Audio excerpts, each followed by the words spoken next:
नमस्कार, मैं हूं विनीत। आज है 23 जुलाई और दिन है बृहस्पतिवार। आपका स्वागत है समय बुलेटिन टॉप 25 में।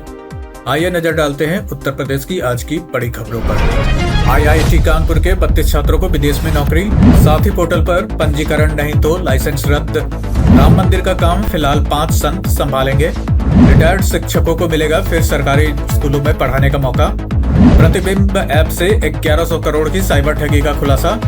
स्मार्ट प्लग से एटीएम हैक करने वाला गैंग गिरफ्तार। और यूपी में 7 दिन सक्रिय रहेगा मानसून। अब बाकी के समाचार देखते हैं विस्तार से। राज्यपाल का छात्रों से आह्वान, चरित्र और शोध से बनेगा विकसित भारत। मेरठ स्थित चौधरी चरण सिंह विश्वविद्यालय के 38वें दीक्षांत समारोह में राज्यपाल आनंदीबेन पटेल ने छात्रों से चरित्र निर्माण, नशा मुक्त जीवन, शोध और नवाचार को अपनाने का आह्वान किया। उन्होंने कहा कि विकसित भारत का सपना तभी साकार होगा जब युवा नैतिक मूल्यों के साथ समाज और राष्ट्र के प्रति अपनी जिम्मेदारियां निभाएंगे। राज्यपाल ने कहा कि डिग्री से अधिक महत्वपूर्ण व्यक्ति का चरित्र होता है। उन्होंने विद्यार्थियों से डिजी लॉकर का उपयोग बढ़ाने और विकसित भारत युवा कनेक्ट कार्यक्रम से जुड़कर नशा मुक्त भारत के अभियान को मजबूत करने की भी अपील की। योगी सरकार के बायो इकोनॉमी मॉडल से वनवासी महिलाओं को मिलेगी नई पहचान। योगी सरकार के नेचुरल बायो इकोनॉमी मॉडल से उत्तर भारत की वनवासी महिलाएं आर्थिक रूप से आत्मनिर्भर बन रही हैं। सोनभद्र के स्वयं सहायता समूह बकरी के दूध, नीम, एलोवेरा, हल्दी और अन्य हर्बल तत्वों से प्राकृतिक साबुन तैयार कर हर महीने 50 से 60 हजार रुपए तक का कारोबार कर रहे हैं। जंगल से बाजार तक पहुंचे इस पहल से महिलाओं को सम्मानजनक आय के साथ स्थानीय स्तर पर रोजगार और आर्थिक सशक्तिकरण का नया अवसर मिला है। दिल्ली से 4 राज्यों तक पहुंचेगा नमो भारत नेटवर्क। नमो भारत रैपिड रेल नेटवर्क का विस्तार अब उत्तर प्रदेश, उत्तराखंड, हरियाणा और राजस्थान तक करने की योजना है। दिल्ली का सराय काले खान स्टेशन इस पूरे नेटवर्क का सबसे बड़ा हब बनेगा, जहां से मेरठ, पानीपत, अलवर कॉरिडोर जुड़ेंगे। मेरठ से ऋषिकेश तक करीब 150 किलोमीटर विस्तार की योजना पर उत्तर प्रदेश, उत्तराखंड और एनसीआरटीसी के बीच सहमति बन चुकी है। डीपीआर तैयार होने के बाद परियोजना पर आगे की कार्रवाई होगी। आईआईटी कानपुर के 32 छात्रों को विदेश में नौकरी है। आईआईटी कानपुर ने सत्र 2025-26 के प्लेसमेंट रिपोर्ट जारी कर दी है। इस बार 1562 में से 1295 छात्रों को नौकरी मिली, जिससे कुल प्लेसमेंट 83% रहा। 32 छात्रों को विदेश में नौकरी मिली है, जबकि 400 से अधिक कंपनियों ने कैंपस प्लेसमेंट में हिस्सा लिया। संस्थान को 254 प्री प्लेसमेंट ऑफर और 638 इंटर्नशिप ऑफर भी मिले। कंप्यूटर साइंस शाखा में इस बार 100% प्लेसमेंट दर्ज किया गया। रिटायर्ड शिक्षकों को फिर मिलेगा सरकारी स्कूलों में पढ़ाने का मौका।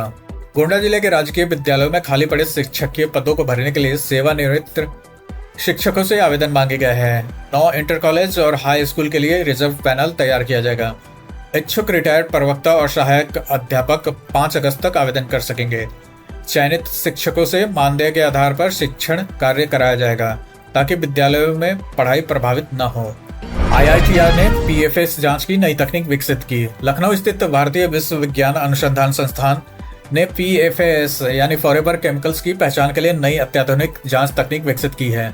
यह तकनीक 10 मिनट से भी कम समय में 45 अलग अलग पीएफएस रसायनों की बेहद सूक्ष्म मात्रा का पता लगा सकती है। वैज्ञानिकों के अनुसार इससे पीने के पानी, भोजन और रोजमर्रा के उपभोक्ता उत्पादों में मौजूद कैंसर समेत कई गंभीर बीमारियों से जुड़े खतरनाक रसायनों की सटीक जांच संभव होगी। पीएफएस ऐसे रसायन हैं जो नॉन स्टिक बर्तनों, फूड पैकेजिंग, प्लास्टिक उत्पादों और कई औद्योगिक वस्तुओं में इस्तेमाल होते हैं तथा लंबे समय तक पर्यावरण में बने रहते हैं। राम मंदिर का काम फिलहाल 5 संत संभालेंगे। अयोध्या में श्री राम जन्मभूमि तीर्थ क्षेत्र ट्रस्ट की बैठक में तय हुआ कि राम मंदिर के पहले सीईओ के चयन में अभी करीब 1 महीना लगेगा।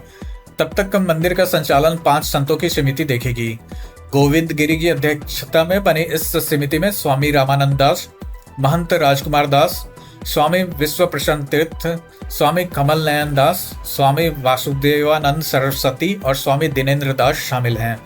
बैठक में दान गबन मामले की एसआईटी जांच, चढ़ावे की गणना व्यवस्था, सीसीटीवी निगरानी और सोने चांदी की जांच के लिए आरबीआई टकसाल के साथ व्यवस्था जारी रखने पर भी चर्चा हुई। यूपी में अगले 7 दिन सक्रिय रहेगा मानसून, 25 जुलाई से भारी बारिश के आसार। उत्तर प्रदेश में मानसून अगले 1 सप्ताह तक सक्रिय रहने की संभावना है। मौसम विभाग के अनुसार 23 से 27 जुलाई के बीच पश्चिमी और पूर्वी दोनों हिस्सों में रुक रुक कर गरज चमक के साथ बारिश होती रहेगी। 25 जुलाई से पूर्वी उत्तर प्रदेश में भारी बारिश का दौर शुरू हो सकता है, जबकि 26 और 27 जुलाई को पश्चिमी और पूर्वी दोनों क्षेत्रों में कई जिलों में भारी बारिश की चेतावनी जारी की गई है। मौसम वैज्ञानिकों का कहना है कि बंगाल की खाड़ी से लगातार आ रही नमी के कारण सप्ताह के उत्तरार्ध में बारिश की गतिविधियां और तेज होंगी।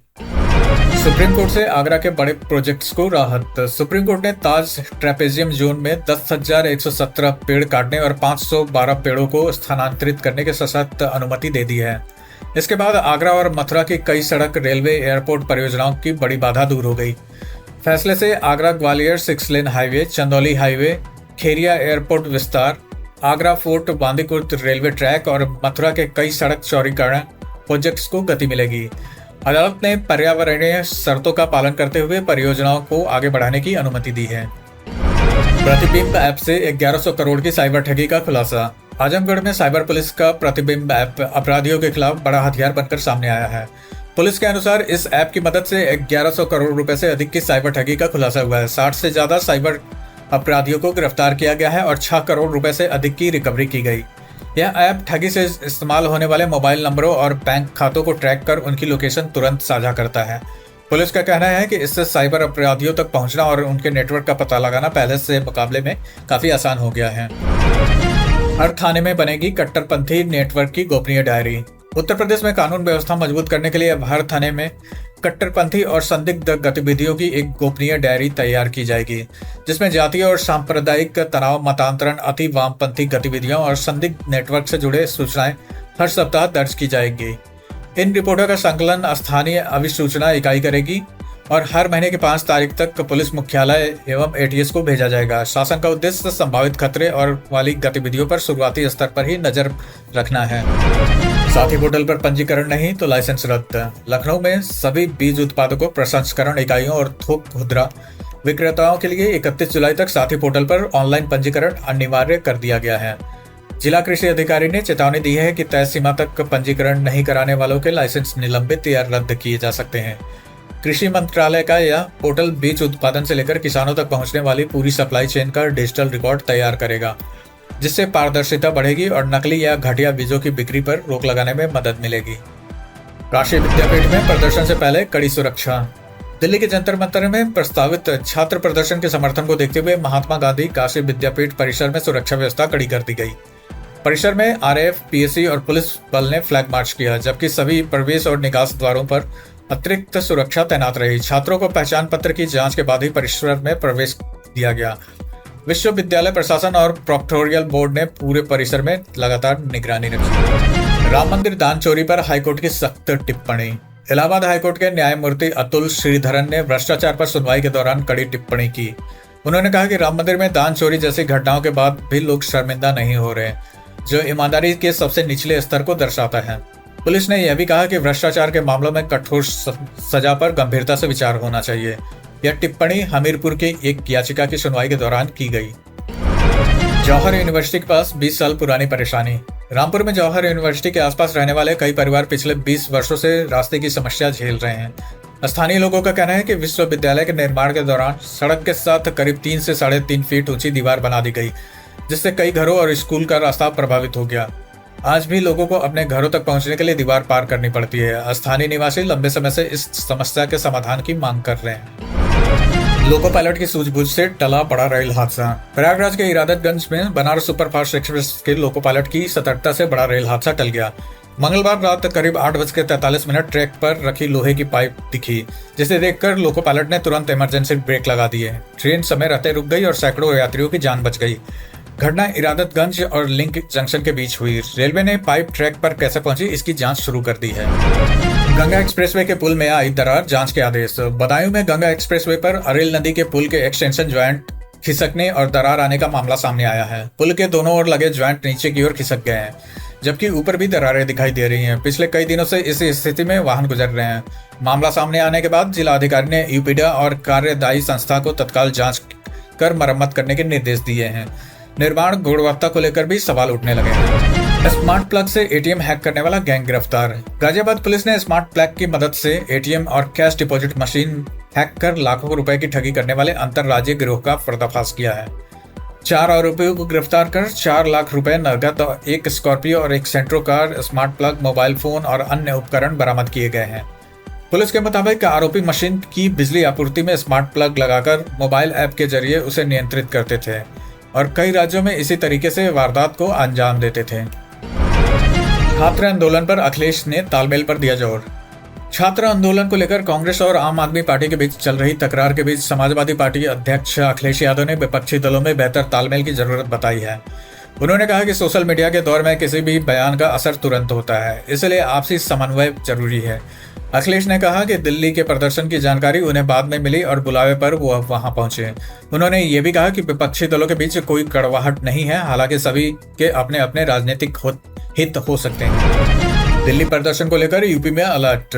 दिल्ली में छात्रों के प्रदर्शन के मद्देनजर उत्तर प्रदेश में सुरक्षा एजेंसियों को अलर्ट पर रखा गया है। सभी जिलों में गोपनीय रिपोर्ट मांगी गई है, जिससे विरोध प्रदर्शनों के साथ सोशल मीडिया गतिविधियों का भी पूरा ब्यौरा शामिल होगा। स्थानीय अभिसूचना इकाइयों को सड़क पर होने वाले कार्यक्रमों, ज्ञापनों और इंटरनेट मीडिया पर चल रहे अभियानों की निगरानी के निर्देश दिए गए हैं। तैयार रिपोर्ट गृह मंत्रालय को भेजी जाएगी। जौहर यूनिवर्सिटी विवाद पर शशि थरूर की एंट्री।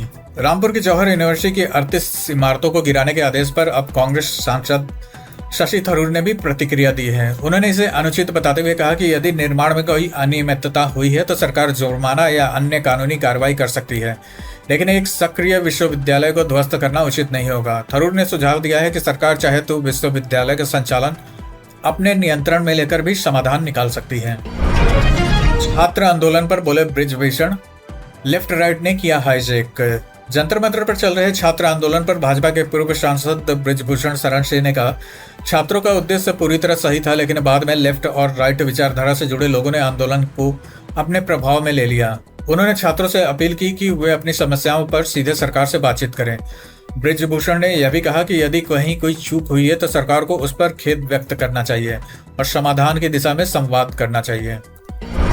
किसान महापंचायत में सरकार के खिलाफ प्रदर्शन। प्रयागराज में भारतीय किसान यूनियन के डेरा डालो घेरा डालो किसान सम्मान महापंचायत में किसानों ने 21 सूत्रीय मांगों को लेकर धरना दिया। राकेश टिकैत दिल्ली में चल रहे आंदोलन के कारण शामिल नहीं हो सके, जिसके बाद कार्यक्रम की कमान प्रदेश अध्यक्ष अनुज सिंह ने संभाली। किसानों ने बिजली आपूर्ति, खाद की उपलब्धता, स्मार्ट मीटर, आवारा पशु, भूमि अधिग्रहण, ट्रांसफार्मर क्षमता बढ़ाने और ग्रामीण कर व्यवस्था समेत कई मुद्दों पर सरकार से जल्द कार्रवाई की मांग की। मैरिज रजिस्ट्रेशन नहीं तो हो सकती है बड़ी परेशानियां। उत्तर प्रदेश में विवाह पंजीकरण नहीं कराने पर कई जरूरी सरकारी और कानूनी काम प्रभावित हो सकते हैं। मैरिज सर्टिफिकेट के बिना पीएफ, बीमा claim, pension, spouse visa, passport, संयुक्त बैंक खाता, संपत्ति से जुड़े अधिकार और कई सरकारी योजनाओं का लाभ लेने में दिक्कत आ सकती है। घरेलू विवाद या अदालत से जुड़े मामलों में भी यह महत्वपूर्ण दस्तावेज माना जाता है। विवाह के पंजीकरण के लिए पति पत्नी दोनों की उपस्थिति जरूरी होती है और आवेदन के 15 से 30 दिनों के भीतर प्रमाण पत्र जारी कर दिया जाता है। कई राज्यों में भारी बारिश का अलर्ट। भारतीय मौसम विभाग IMD के अनुसार 24 जुलाई को देश के कई हिस्सों में मानसून पूरी तरह सक्रिय रहेगा। गुजरात, मध्य महाराष्ट्र, कोंकण, गोवा, जम्मू कश्मीर, हिमाचल प्रदेश, दक्षिणी राजस्थान, मध्य प्रदेश, छत्तीसगढ़, झारखंड और पूर्वोत्तर के कई राज्यों में भारी से अत्यधिक भारी बारिश की चेतावनी जारी की गई है। कई इलाकों में 21 सेंटीमीटर से अधिक बारिश दर्ज होने की संभावना है। राजस्थान और मध्य प्रदेश के कई हिस्सों में 30 से 40 किलोमीटर प्रति घंटे की रफ्तार से तेज हवाएं, गरज चमक और आकाशीय बिजली गिरने का भी खतरा बना रहेगा। मौसम विभाग ने संवेदनशील इलाकों में जल भराव, भूस्खलन और यातायात प्रभावित होने की आशंका जताई है। लोगों को अनावश्यक यात्रा से बचने, नदी नालों से दूर रहने और स्थानीय प्रशासन एवं मौसम विभाग के ताजा अपडेट का पालन करने की सलाह दी गई है। इसी के साथ आज की खबरों का सिलसिला हम यहीं समाप्त करते हैं। अगर आपको लगता है ऐसी खबरें जरूरी हैं तो चैनल सब्सक्राइब करके जुड़े रहिए।